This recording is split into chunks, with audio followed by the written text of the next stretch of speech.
ला जो स्टे महाराष्ट्र सरकारने इलेक्शनच्या आधी दिला होता त्याचा स्टॅटस काय?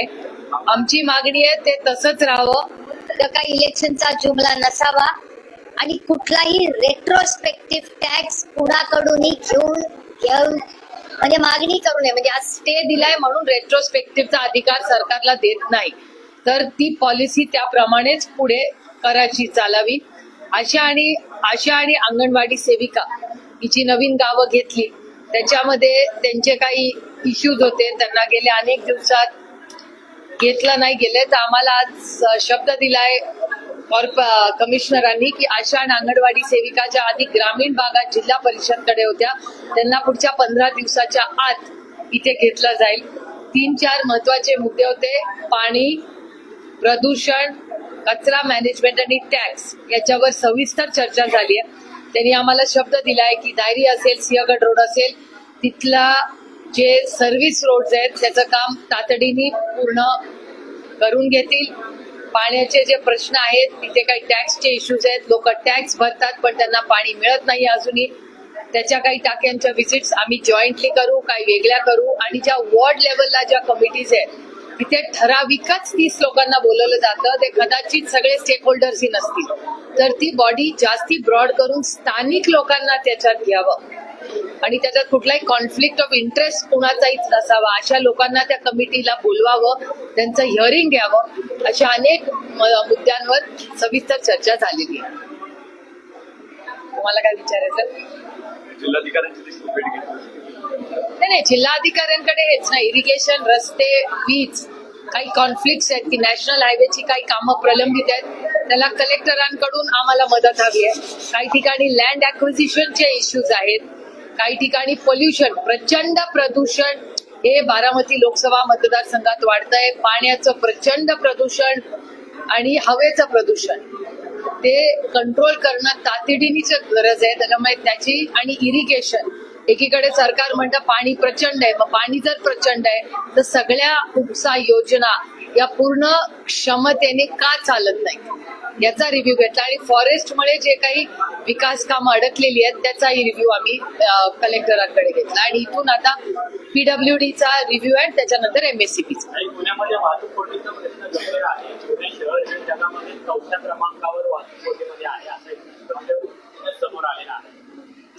कारण का प्लॅनिंगच नाहीये ना, मल्टिपल कामं एकाच वेळेस काढली जातात, सर्व्हिस रोड वेळेवर होत नाहीत आणि ज्या पद्धतीने या भागाचा लोकसंख्या पुण्याची वाढते, म्हणजे बिल्डिंग्स मोठ्या होत आहेत, पण त्याला जे सपोर्ट सिस्टम इन्फ्रास्ट्रक्चरचं पाहिजे ते पूर्णपणे अनफॉर्च्युनेटली दुर्दैवाने पुण्याचं कोलॅप्स झालेलं आपल्याला सगळ्यांना दिसतंय. आपण जगतोय ते लोक, आपण म्हणजे मी लोकप्रतिनिधी म्हणून किंवा विरोधी म्हणून टीका करत नाही, नागरिक म्हणून पण आपल्या सगळ्यांचा अनुभव काही वेगळा नाही. बारामती लोकसभा मतदारसंघामध्ये वाल्मिक कराड शेतकऱ्यांना सुद्धा फसवलेला आहे. मध्यंतर प्रकरणामध्ये शेतकऱ्यांनी अजितदादांकडे तक्रार केली होती, पण दादांनी काही फारसं गांभीर्याने घेतलं नाही असं आपल्या शेतकऱ्यांचं म्हणणं आहे. तुमच्या मतदारसंघात मी आज दुपारी कबड्डीचा मोठा कार्यक्रम आहे बारामतीला 6 वाजता, तिकडे मी जाणार आहे. आणि ते झाल्यानंतर किंवा उद्या कृषकचा जो कार्यक्रम आहे, या दोन्ही कार्यक्रमांसाठी मी बारामतीला जाणार आहे. तेव्हा मी या सगळ्या शेतकऱ्यांनी ज्यांनी हा खूप गंभीर आरोप केलेला आहे आणि त्यांच्यावर जर अन्याय झाला असेल तर सरकारने फार गांभीर्याने घ्यावे. मी त्यांची भेट घेऊन त्यांच्या सगळ्या मागण्या ज्या आहेत, बारामती लोकसभा मतदारसंघातल्या कुठल्याही शेतकऱ्यावर अन्याय झाला असेल तर त्याचा जो प्रश्न असेल तर मग सरकार दरबारी आणि माननीय मुख्यमंत्र्यांच्या ऑफिसपर्यंत ते मी पोहोचवायची माझी नैतिक जबाबदारी.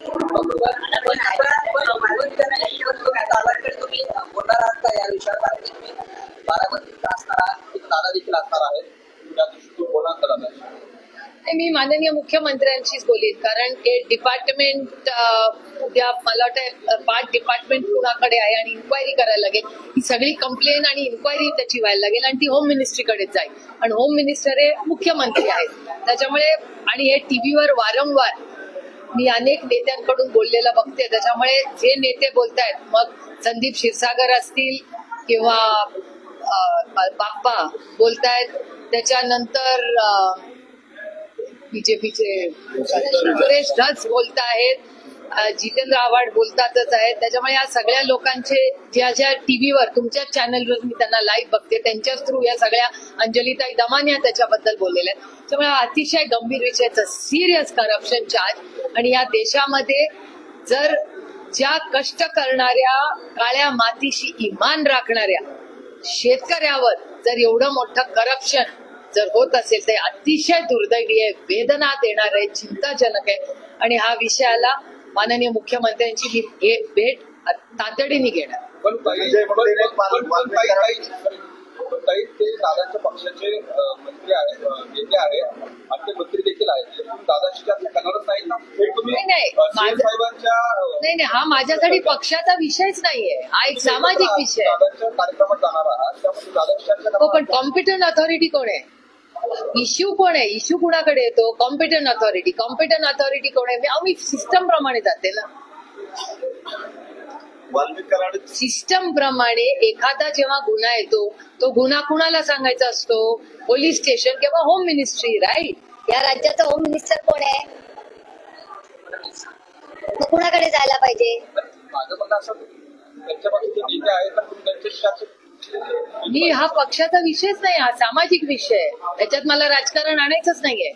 माझ्यासाठी वाल्मिक कराड हा राजकीय विषय नाहीच आहे. It is a crime. मी कधीही वाल्मिक कराड, बीड आणि परभणीच्या गोष्टींमध्ये कधीही राजकारण आणलेलं नाही आणि आणणारही नाही. त्याच्यामुळे माझ्यासाठी हा कुठल्या राजकीय पक्षाचा विषयच होत नाही. आणि कॉम्पिटंट अथॉरिटी कोण आहे? कॉम्पिटंट अथॉरिटी ही पोलीस आहे आणि पोलीस खात्याचा मंत्री आहे. पोलीस खात्याचे मंत्री हे माननीय मुख्यमंत्री आहेत. सिंपल. पक्षाचा विषयच होत नाही. आणि कॉम्पिटंट अथॉरिटी कोण आहे? कॉम्पिटंट अथॉरिटी ही पोलीस आहे आणि पोलीस खात्याचा मंत्री आहे. पोलीस खात्याचे मंत्री हे माननीय मुख्यमंत्री आहेत. सिंपल. वाल्मिक कराडवरती काल मकोका अंतर्गत कारवाई झाली. त्यानंतर धनंजय मुंडेंच्या राजीनाम्याची मागणी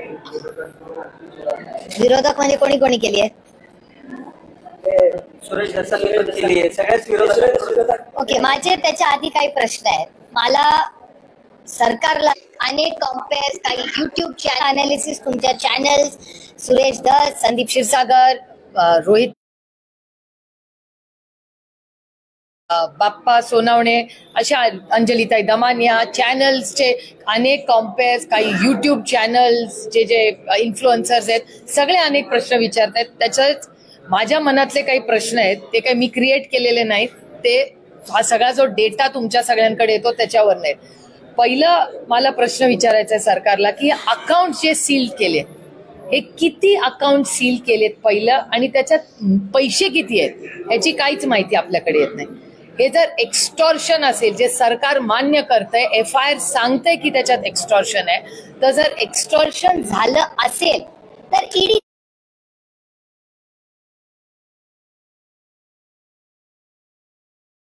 राऊत साहेब, नवाब मलिक आणि भुजबळ साहेब, किती लोकांची तुम्हाला उदाहरणं देऊ?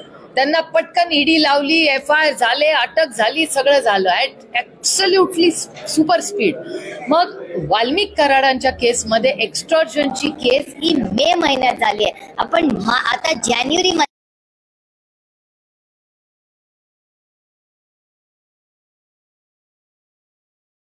चाटे नावाचे जे कोणी आहेत, जे तुमच्या चॅनलवरच मी पाहते, त्यांचा फोन मिसिंग आहे.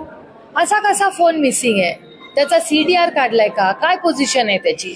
त्याच्यानंतर एक त्याच्यातला ज्याच्यावर खुनाचा आरोप आहे तो अजूनही फरार आहे. फरार आहे म्हणजे कुठे गेलाय हा माणूस? म्हणजे ज्यांनी खून केलेला आहे ती व्यक्ती फरार आहे. अजून पोलिसांना कशी काही फरार व्यक्ती सापडत नाही? दुसरं, अजून पाचवा मुद्दा की व्हॉइस सॅम्पल जे वाल्मिक कराडांचं गेलंय त्याचं सॅम्पलिंग घेऊन पुढे काय त्याचं झालं? CDRचं काय झालं? काल एवढं सगळ्यांना दिसत होतं, काल परळीमध्ये व्हायलन्स झालेला आहे. मग ह्या व्हायलन्स व्हायच्या आधी, म्हणजे काल तुम्ही बघितलं असेल, देशमुख कुटुंबांच्या लोकांनी आधीच सांगितलं होतं की आम्ही टाकीवर चढणार. करेक्ट? त्यांच्या घराच्या बाहेर पोलीस होते. हे त्यांची लेखचं स्टेटमेंट मी तुमच्या टीव्हीवरच पाहिलं, तुमच्याच सगळ्यांच्या चॅनलवर. मग तुम्हाला माहिती असताना की ती व्यक्ती टाकीवर चढणारे, आंदोलन करणारे, मग थांबवण्यात का नाही आलं? पोलीस काय करत होती? दोन्ही गोष्टींमध्ये एवढा व्हायलंट झालाच कसा जेव्हा एवढा सेन्सिटिव्ह इश्यू आहे, याचं उत्तर सरकारला द्यावं लागेल. आणि पूर्ण परभणी आणि बीड या दोन्ही केसेसमध्ये त्या दोन्ही कुटुंबाची सुरक्षितता याची जबाबदारी कोण घेणार? सोमनाथ भाऊंची केस याच्यामध्ये पुढे काय झालं काहीच माहिती आम्हाला मिळत नाही. परभणीच्या केसची किती वेळा प्रश्न विचारायचे. तशीच बीड परळीची घटना आहे, तिथे काय चाललंय, पुढे काय झालं. बंद आता त्यांनी आंदोलन केल्यानंतर त्यांना काही माहिती देण्यात आली SITची. काल मकोका लावला, याच्याबद्दल आम्ही सरकारचे जाहीर आभार मानतो. उशिरा का होईना, देर आहे दुरुस्त आहे. पण व्हॉट नेक्स्ट? आमची अपेक्षा आहे की आणखीन इफेक्टिव्हली हे व्हावं, न्याय मिळावा. एका मुलाचा खून झालाय आणि इट इज एक्स्टॉर्शन. इन्व्हेस्टमेंट कसे येणार या राज्यात? तर उस्मानाबाद, बीड, किती ठिकाणी अशा कंप्लेंट्स येत आहेत. अवधा नावाची जी कंपनी आहे त्यांनी अनेक वेळा एक्स्टॉर्शनचे कंप्लेंट्स केलेले आहेत.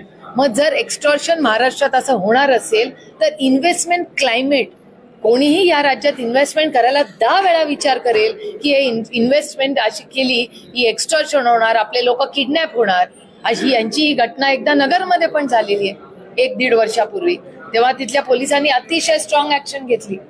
आणि हीच ऑप्शन जर बीड आणि परळीला घेतली असती तर कदाचित त्या बिचारी लेक जिचे अश्रू अनावर असतात रोजच्या, जिचं खेळायचे दिवस येतो, ती जी 10वीची परीक्षा आहे ती आपली लेक आज वडिलांसाठी रोज लढते, आंदोलनं करते, भाषणं करते. हा आपला महाराष्ट्र आहे. अतिशय वेदना देणारी आणि अस्वस्थ करणारी 35-36 दिवस झाले. पण पुढे काय याची स्ट्रॉंग ऍक्शन आणि फाशीच्या मागणीबद्दल आमचं सातत्यच आहे की जे कोणी ह्याच्यात डायरेक्टली इनडायरेक्टली इन्व्हॉल्ड असतील त्यांना फाशी झालीच पाहिजे. आणि काल तुमच्याच एका चॅनलवर एका रिपोर्टरनी बातमी केली आहे की 6 फोन कॉल्स त्या दिवशी झाले. त्यांचा CDR त्या रिपोर्टरला कळलेला आहे. आता जर रिपोर्टरला कळलंय तर युट्यूब चॅनलवर सांगतायत की 6 कॉल्स केले, व्हिडिओ कॉल्स केले. हे जर रिपोर्टरला माहिती आहे तर मग पोलीस आणि त्या देशमुख कुटुंबाला का नाही कोणी हे सांगितलेलं? ते 6 कॉल कुणाला केले हे का नाही आपल्याला कळत आहे? ठीक आहे, आम्हाला सांगू नका, आपापसात तर माहिती असली पाहिजे. रिपोर्टर रिपोर्टिंग करतोय पण सरकारच्या कुठल्याही अनाउन्समेंट किंवा माहितीमध्ये कळत नाहीये. आणि कोण आहे ती व्यक्ती करणार? आणि 302 का लावलं जात नाहीये? लावलं आता व्हेरी गुड. एक प्रश्न होता, धनंजय मुंडे वाल्मिकांच्या नातेवाईकांना भेटायला गेले पहाटे. आणखी एक इन्फॉर्मेशन आता गेले कशावरून? पहाटे धनंजय मुंडे वाल्मिकांच्या आईला आणि पत्नीला भेटले 4:30 वाजता. आज सकाळी? आज पहाटे. अजेंडा काय होता? शॉकिंग. याचं उत्तर त्यांना द्यावं लागेल. मकोका मधल्या आर यू शुअर? अशी माहिती आली ती कन्फर्म करा बाबा त्याच्या, कारण का it's a very strong act. जर हे खरं असेल तर it's a very serious offence. पण हे खरं असलं पाहिजे. खरं असलं तर मी नक्की याच्यावर रिॲक्शन देईन. नाही, राजीनामा नैतिकतेवर द्यायचा असतो. प्रत्येक गोष्ट आयुष्यात मागितलीच कशाला पाहिजे? नैतिकता असते की नाही. आणि या राज्यात नाही देशामध्ये अनेक नेत्यांनी नैतिकतेवर राजीनामे दिलेत. आता राजीनामे तुमच्याच चॅनलवर मी किती लोकांनी मागितलेले पाहिले. सुरेश धस रोज राजीनामा मागतात किंवा मग म्हणतात डायरेक्ट राजीनामा नको, केस चालू इस्तोवर जरा त्यांना बाजूला ठेवा. हे सुरेश धसांचं स्टेटमेंट आहे. बजरंग अप्पा सोनवणे मागतात, संदीप क्षीरसागर मागतात, रोहित पवारांनी मागितलाय, जितेंद्र आव्हाडांनी मागितलाय. ते सोळंकी जी आता बोलत नाही, जे अजित पवारांच्या पक्षात आहेत, त्यांनी पण मागितलेला तुमच्या चॅनलवर मी पाहिलाय. नमिता मुंदडांनी मागितलेला आहे. अभिमन्यू पवारांनी मांडलेला आहे. अंजली दमान यांनी, किती लोकांनी मागितलं. मग मिळेल आज नाही 15 दिवसांनी. जे काय पुरावे असतील ते रोज बाहेर येतातच आहे.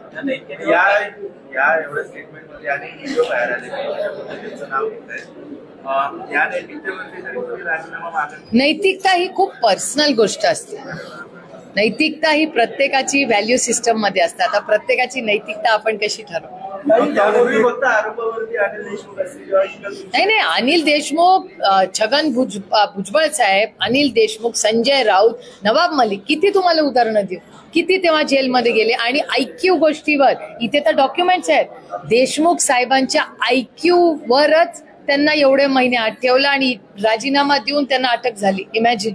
तर या सगळ्या घटनेनंतर अजित पवारांनी त्यांची कार्यकारिणी बरखास्त केलेली आहे राष्ट्रवादीची.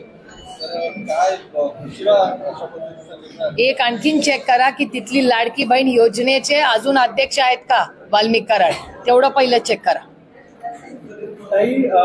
महायुती संदर्भातला प्रश्न आहे. नाही, पहिला हा विषय पूर्ण करा, मग झाला. अजून काय? पत्नीने आरोप केला की बळीचा बकरा केला जातो अशा पद्धतीने कारवाई सुरू आहे.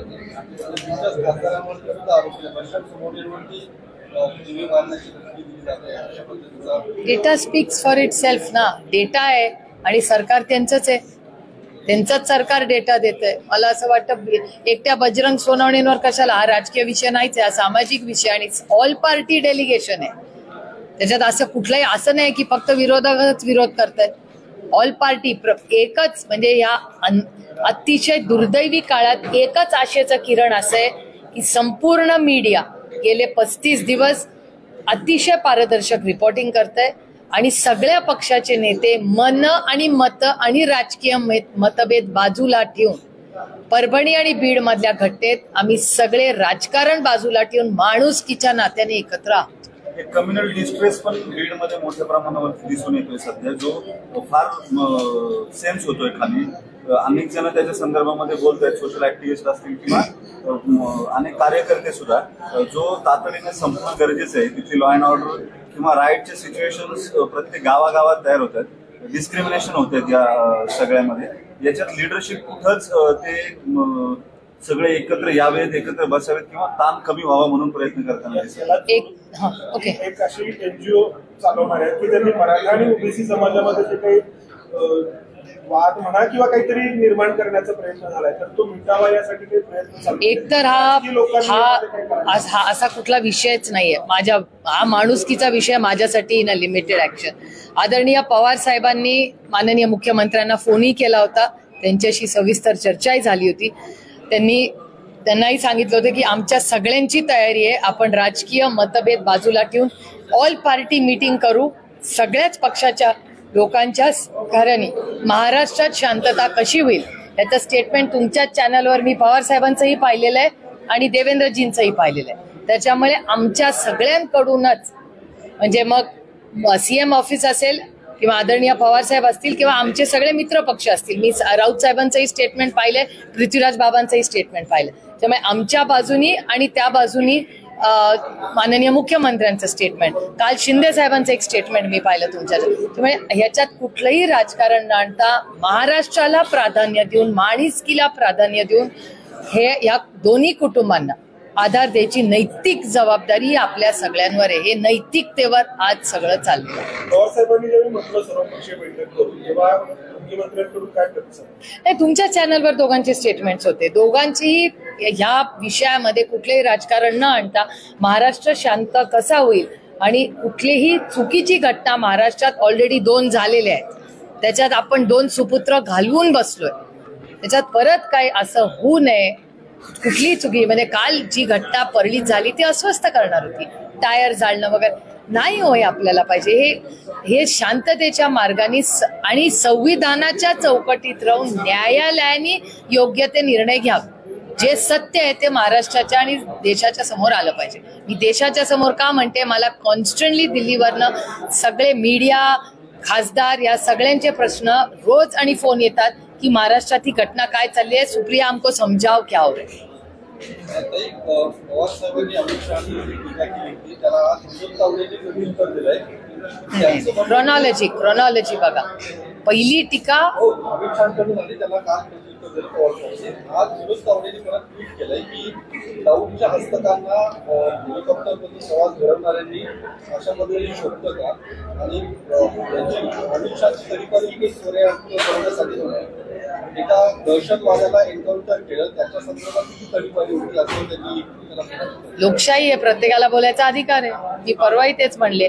याच्याऐवजी या सगळ्यांनी बीड आणि परभणीच्या घटनेबद्दल जर जास्ती कॉमेंट्स आले असताना तर महाराष्ट्राला आता जास्त आधार झाला असता. कारण का आता हे सगळं करण्यापेक्षा या देशाचे गृहमंत्री जे आहेत ते देशाचे गृहमंत्री आहेत, ते पक्षाचे गृहमंत्री नाही. माझी अपेक्षा होती की ते जेव्हा महाराष्ट्रात येतील आणि भाषण करतील तेव्हा बीड आणि परभणीमध्ये शांतता व्हावी आणि याच्यासाठी जो काही न्याय द्यायला लागेल तो आमचं सरकार पूर्णपणे पारदर्शकपणे करेल, अशी माझी अमित भाई शानकडून अपेक्षा होती, एक नागरिक, एक महिला, एक लोकप्रतिनिधी म्हणून.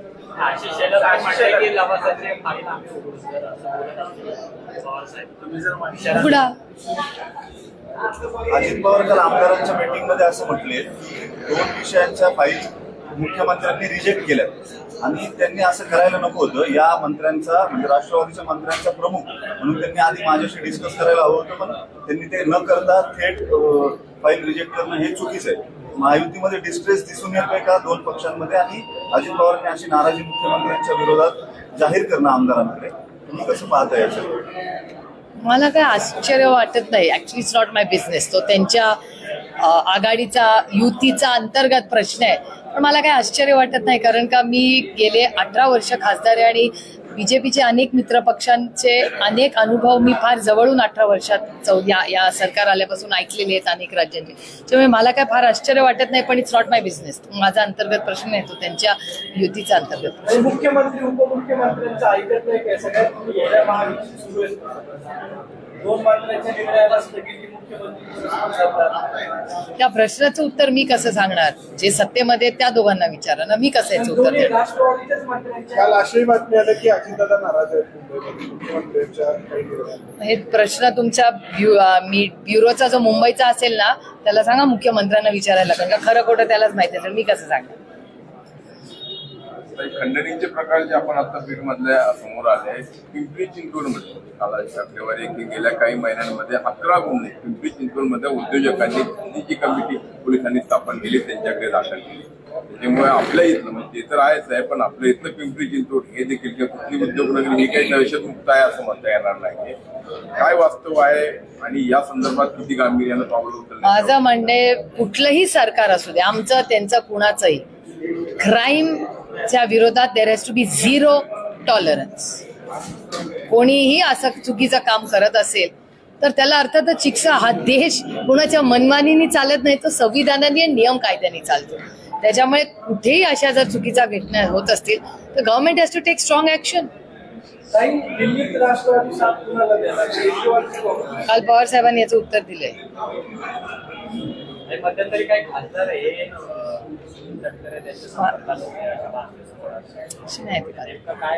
मला यातलं काय माहिती. संजय राऊतांनी स्वबळाची महापालिका निवडणुकीत स्वबळावरती लढणार अशा पद्धतीचे काय स्वबळावरती जाणार? नाही, आज एक तर चर्चा होईलच त्याची, ज्याचं स्टेटमेंट काल पवार साहेबांनी त्यांच्या प्रेसमध्ये काल 12:30ला घेतली त्याच्यात केलेलं आहे. पण त्याच्यात गैर काय? जेव्हा भारतीय जनता पक्ष आणि शिवसेना एक होती, जेव्हा भारतीय जनता पक्ष आणि शिवसेना एक होती तेव्हा ते कॉर्पोरेशन वेगळंच लढायचे. त्याच्यामुळे आमच्या बरोबर वेगळे लढले तर तो गुन्हा आणि त्यांच्याबरोबर वेगळे लढले तर ही लोकशाही हो. लोकशाहीमध्ये प्रत्येकाला आपापलं इलेक्शन कसं लढायचं अधिकार आहे. आणि इंडिया अलायन्स ही राज्य आणि देशाची जी इलेक्शन्स आहेत याच्यासाठी वेगळ्या परमिटेशन, म्हणजे इंडिया अलायन्स हे केंद्रात अर्थातच एकत्र नेहमी लढणार, राज्यांमध्ये काही ठिकाणी परमिटेशन कॉम्बिनेशन होते आणि लोकल बॉडी इलेक्शनला त्या जिल्ह्यात किंवा त्या तालुक्यात किंवा त्या शहरामध्ये तो निर्णय लोकल बॉडी घेईल अर्थातच. आणि शिवसेना आणि भारतीय जनता पक्ष कधी एकत्र लढले एकत्र असताना? लाडकी बहीणचे निकष आता अधिक कठोर करून अनेक लाडक्या बहिणींना या लाभापासून त्यांनी स्वतःहून दूर व्हावं असं आवाहन केलं जात आहे. म्हणजे याचा अर्थ सुरुवातीला काही निकषांकडे दुर्लक्ष केलं गेलं जे अपात्र होतं किंवा काय? नाही, मी अजून माहिती मागितली, कारण का इंडियन एक्सप्रेसच्या मला वाटतं मागच्या आठवड्याच्या एका वर्तमानपत्राच्या त्यांच्या 1 आठवड्यापूर्वीच इंडियन एक्सप्रेसने मोठी स्टोरी केली होती याच्यावर आणि त्याच्यात 60 लाख महिला याच्यातून कदाचित बाहेर पडतील या स्कीम मधून अशी बातमी त्या वर्तमानपत्रात मी वाचलेली आहे. त्यामुळे नक्की नंबर काय, नक्की सरकार काय करणार आहे ह्याच्यात अजून क्लॅरिटी येत नाही. माननीय भुजबळ साहेबांचं एक स्टेटमेंट आलं की महिलांनी स्वतःहून त्याच्यात निर्णय घ्यावा. त्याच्यामुळे नक्की त्या सरकारचा काय स्टँड या स्कीमवर आहे हे कळत नाहीये. मी स्वतःही त्याचं एक पत्र लिहिलेलं आहे सरकारला की बाबा क्लॅरिटी येत नाही, खूप कन्फ्युजन आणि अस्वस्थता आहे. त्यामुळे सरकारने त्यांचं धोरण लवकरात लवकर स्पष्ट करावं असं पत्र मी महाराष्ट्र सरकारला लिहिलेलं आहे. सुरुवातीला देताना लाभ देताना निकष पाहिले गेले नाहीत आणि सरसकट दिला गेला आणि आता मात्र मग कुठेतरी नियम आणि अटी घालायचे. आणि अनेक वेळा असं ह्या सरकारमध्ये दिल्लीतही माझा अनुभव आहे आणि तुमच्या चॅनलवरच मी पाहिलेलं आहे. बऱ्याच वेळा असं होतं की इलेक्शनमध्ये त्या खूप गोष्टी सांगितल्या जातात आणि इलेक्शन झाल्यानंतर त्यांच्याच पक्षातले वरिष्ठ लोक म्हणतात की हे त्यांचं म्हणणं असतं की हे चुनावी जुमला था. असे अनेक स्टेटमेंट्स दिल्लीतही ऐकलेले आहेत, महाराष्ट्रात ऐकलेले आहेत. त्याच्यामुळे अजून म्हणणं खूप लवकर होईल. आपण मला वाटतं ती पॉलिसी काय येते याची वाट बघूया आणि नंतर जबाबदारीने माहिती घेऊन आपण पुढे बोलूया असं मला वाटतं. पंतप्रधान महायुतीतल्या आमदारांचे रिपोर्ट कार्ड चेक करणार त्यांना रिपोर्ट कार्ड बनवायला सांगितलं असं महाविकास आघाडीमध्ये झालं होतं आणि आता हे रिपोर्ट कार्ड अजितदादांनाही चेंज करायला लागणार आहे. त्यांच्या युतीचा अंतर्गत प्रश्न ना.